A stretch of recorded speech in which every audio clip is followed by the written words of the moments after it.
New York times में Cairo bureau chief डेक्लॉन Walsh की हाल में ही किताब the 9 lives of Pakistan launch हुई है। किताब के अंश में पाकिस्तान और आतंकी संगठन ISI पर मुख्य रूप से फोकस किया गया है। इस किताब में बताया गया है कि पाकिस्तान में ISI का गढ़ नियमित रूप से कैसे शक्तिशाली हुआ।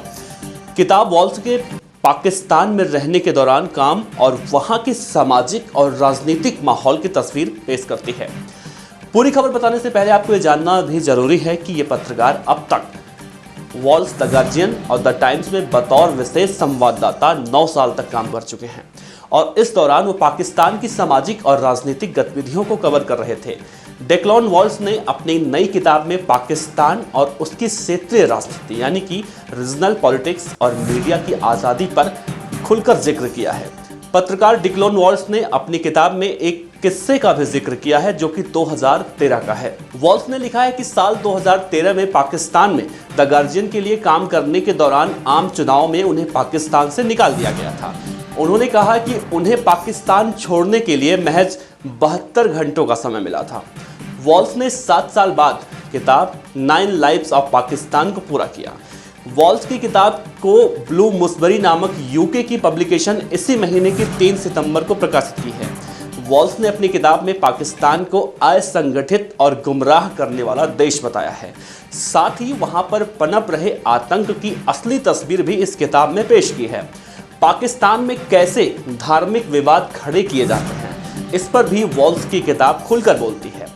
वॉल्स ने रिपोर्टिंग के दौरान ISI के गढ़ में जाने का भी एक किस्सा अपने किताब में शेयर किया है।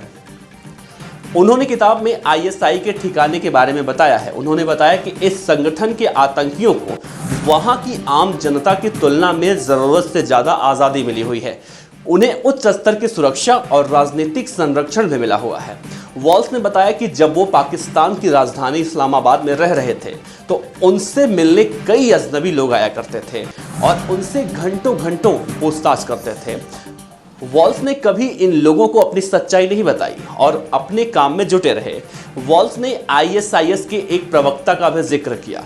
उन्होंने बताया है कि साल 2007 में तत्कालीन प्रधानमंत्री बेनजीर भुट्टो की हत्या के दौरान उन्हें एक मैसेज आया था और उस वक्त उनके साथ काम करने वाले एक रिपोर्टर को मास्क पहनकर आए कुछ लोग ले गए और उन्होंने उस रिपोर्टर से कड़ी पूछताछ भी की थी।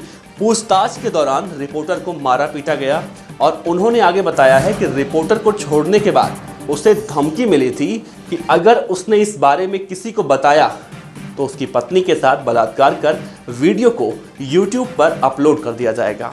आज रिपोर्टर अपने परिवार के साथ स्विट्जरलैंड में रह रहा है।